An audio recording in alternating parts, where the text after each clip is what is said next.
সারাদিন আমি মানুষকে কিছু খেতে পর্যন্ত পারিনি, আমার বাড়ির লোকজনকে কিছু খেতে পর্যন্ত দেয়নি।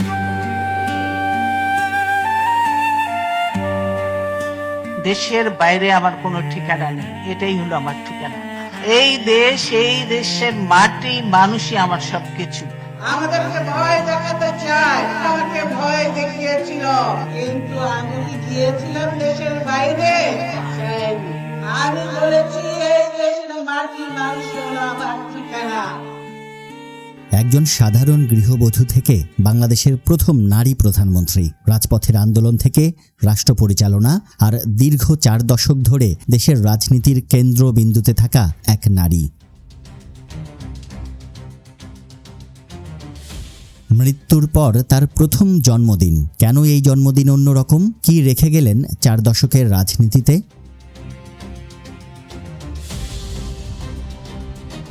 বেগম খালেদা জিয়া শুধু একটি নাম নয়, একটি ইতিহাস। স্বাধীনতা পরবর্তী বাংলাদেশের গণতান্ত্রিক সংগ্রামে ঐক্যের প্রতীক, আপোষহীন অবিসাংবাদিত নেত্রী। বাংলাদেশের গণতন্ত্র যখনই সংকটে পড়েছে, বেগম জিয়া দৃঢ় ও আপোষহীন নেতৃত্বের মাধ্যমে সেই সংকট উত্তরণে নেতৃত্ব দিয়েছেন। কিন্তু কিভাবে একজন সাধারণ গৃহবধূ হয়ে উঠলেন বাংলাদেশের রাজনীতির অন্যতম প্রভাবশালী নেত্রী?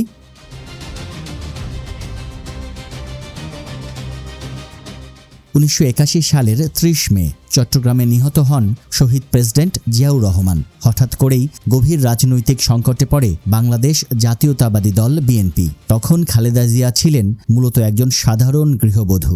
রাজনীতির মঞ্চে আসার কোনো পরিকল্পনাই ছিল না তার। কিন্তু স্বামীর মৃত্যুর পর দেশের রাজনৈতিক বাস্তবতা তাকে আর ঘরে থাকতে দেয়নি। 1982 সালে বিএনপিতে সাধারণ সদস্য হিসেবে যোগ দেন তিনি। মাত্র কয়েক বছরের মধ্যেই উঠে আসেন দলের নেতৃত্বের কেন্দ্রে। 1983 সালে হন দলের ভাইস চেয়ারম্যান, আর 1984 সালের আগস্টে বিএনপির চেয়ারপারসনের দায়িত্ব নেন। একজন সাধারণ গৃহবধূ হয়ে শুরু হয় তার রাজনৈতিক পথ চলা, যে পথ শেষ পর্যন্ত তাকে নিয়ে যায় বাংলাদেশের রাষ্ট্র ক্ষমতার সর্বোচ্চ পর্যায়ে। আমার কিছু চাই না, আমি এখন জনগণের জন্য, দেশের জন্য, মানুষের জন্য কাজ করতে চাই। 1982 সালে ক্ষমতায় আসেন হুসাইন মোহাম্মদ এরশাদ। বাংলাদেশ তখন সামরিক শাসনের অধীনে, আর সেই সময় রাজনীতির উত্তাল রাজপথকেই বেছে নেন খালেদা জিয়া। সভা, মিছিল, হরতাল, ঘেরাও, একটির পর একটি কর্মসূচিতে সামনে থেকে নেতৃত্ব দিতে থাকেন তিনি। 1983 সালের 30 সেপ্টেম্বর দলীয় কার্যালয়ের সামনে প্রথম বড় জনসমাবেশে তার প্রকাশ্য রাজনৈতিক উপস্থিতি বিএনপির নেতাকর্মীদের মধ্যে নতুন উদ্দীপনা সৃষ্টি করে। এরপর সচিবালয় ঘেরাও সহ বিভিন্ন আন্দোলনে নেতৃত্ব দেন তিনি। তবে এই পথ ছিল না সহজ। গৃহবন্দিত্ব, দমনপীড়ন এবং নানা বাধার মুখোমুখি হতে হয় তাকে। 1985 সালেও তাকে গৃহবন্দী করা হয়, কিন্তু এসব বাধা তাকে থামাতে পারেনি, দমাতে পারেনি। বরং রাজপথের এই দীর্ঘ আন্দোলন ও সংগ্রামের মধ্য দিয়েই ধীরে ধীরে স্থায়ী হয়ে ওঠে তার রাজনৈতিক পরিচয়, আপোষহীন নেত্রী। 1990 সাল দেশজুড়ে তখন উত্তাল স্বৈরাচার বিরোধী আন্দোলন। বিভিন্ন রাজনৈতিক জোটের পাশাপাশি খালেদা জিয়ার নেতৃত্বাধীন বিএনপিও হয়ে ওঠে আন্দোলনের গুরুত্বপূর্ণ শক্তি। রাজপথের সেই আন্দোলন শেষ পর্যন্ত গড়ায় এরশাদ সরকারের পতনে। 6 ডিসেম্বর পতন ঘটে এরশাদ সরকারের। শুরু হয় বাংলাদেশের গণতন্ত্রে ফেরার নতুন অধ্যায়। আর এই আন্দোলনের পরের বছরই আসে খালেদা জিয়ার রাজনৈতিক জীবনের সবচেয়ে বড় মোড়। 1991 সালের 27 ফেব্রুয়ারি জাতীয় নির্বাচনে বিএনপি সংখ্যাগরিষ্ঠতা অর্জন করে, আর বাংলাদেশের ইতিহাসে তৈরি হয় নতুন এক অধ্যায়। দেশ পায় তার প্রথম নারী প্রধানমন্ত্রী বেগম খালেদা জিয়াকে। একজন গৃহবধূ হয়ে রাজপথের নেত্রী, আর সেখান থেকেই রাষ্ট্র পরিচালনার দায়িত্বে। মাত্র 1 দশকেরও কম সময়ে বদলে যায় খালেদা জিয়ার রাজনৈতিক পরিচয়। প্রধানমন্ত্রী হিসেবে খালেদা জিয়ার প্রথম মেয়াদ শুধু রাজনৈতিক পরিবর্তনের মধ্যেই সীমাবদ্ধ ছিল না। রাষ্ট্র পরিচালনাতেও নেওয়া হয় বেশ কিছু গুরুত্বপূর্ণ উদ্যোগ। শিক্ষাকে দেওয়া হয় বিশেষ গুরুত্ব, সর্বজনীন প্রাথমিক শিক্ষা নিশ্চিত করা, মেয়েদের শিক্ষার প্রসার এবং শিক্ষার্থীদের ঝরে পড়া কমাতে বিভিন্ন উদ্যোগ নেওয়া হয়। অর্থনীতিতেও আসে পরিবর্তনের চেষ্টা। বাজারমুখী অর্থনৈতিক সংস্কার, রাজস্ব ব্যবস্থাপনা আধুনিকায়ন এবং বেসরকারি খাতকে আরও সক্রিয় করার উদ্যোগ নেন তিনি। তবে তার প্রথম সরকারের সবচেয়ে গুরুত্বপূর্ণ রাজনৈতিক পরিবর্তনগুলোর একটি ছিল রাষ্ট্রপতির শাসন থেকে সংসদীয় সরকার ব্যবস্থায় ফিরে যাওয়া। অর্থাৎ রাজপথের আন্দোলনের পর এবার খালেদা জিয়ার সামনে ছিল আরও বড় চ্যালেঞ্জ। সেটি হলো আন্দোলনের নেতৃত্ব নয়, বরং রাষ্ট্র পরিচালনায় নিজেকে প্রমাণ করা।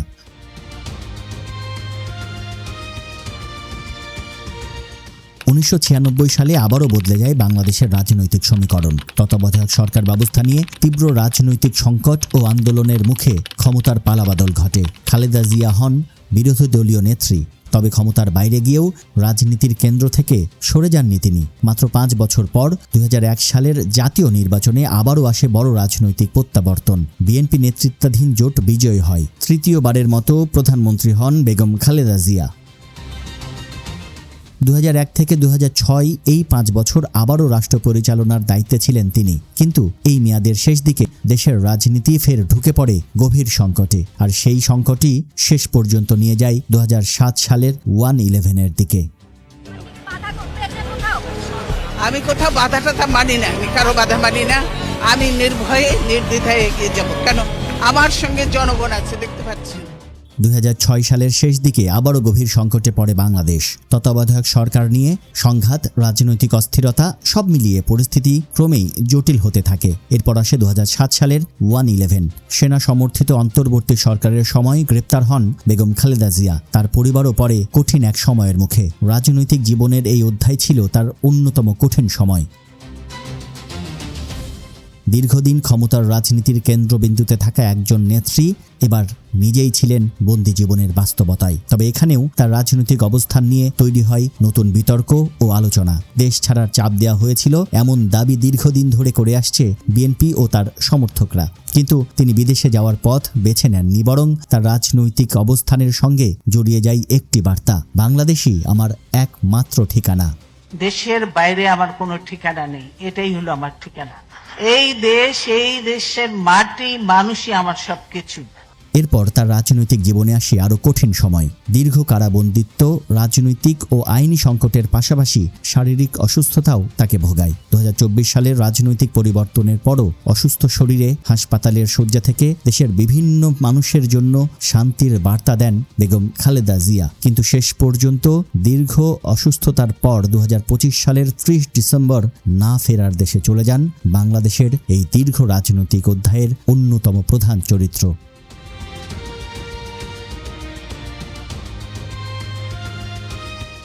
মৃত্যুর পর মানুষের ভালোবাসায় যেন আরও স্পষ্ট হয়ে ওঠে তার রাজনৈতিক প্রভাব। বেগম খালেদা জিয়ার জানাজায় নামে লাখো মানুষের ঢল। ঢাকার রাজপথ থেকে অলিগলি, যেদিকেই চোখ যায় মানুষের সারি।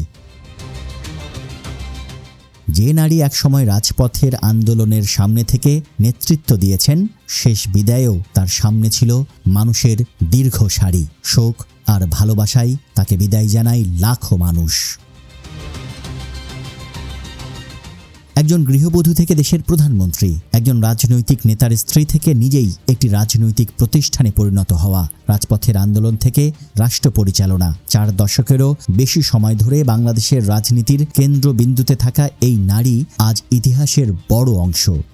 তার জন্মদিনে হয়তো তার কণ্ঠ শোনা যাবে না, দেখা যাবে না রাজপথে তার সেই দৃঢ় পদক্ষেপ, কিন্তু তার রাজনৈতিক উত্তরাধিকার নিয়ে চলবে আলোচনা। সমর্থকদের কাছে তিনি গণতন্ত্রের সংগ্রামের প্রতীক, আর বাংলাদেশের রাজনৈতিক ইতিহাসে তার নাম থেকে যাবে একজন আপোষহীন নেত্রী হিসেবে। বেগম খালেদা জিয়া, একটি নাম, একটি রাজনৈতিক অধ্যায়, দীর্ঘ এক সংগ্রামের ইতিহাস। দেশের এই নেত্রীর 82তম জন্মদিনে দৈনিক ইনকিলাবের পক্ষ থেকে তার রুহের মাগফিরাত কামনা করা হলো। তানভীর খন্দকার, নিউজ ডেস্ক, দৈনিক ইনকিলাব।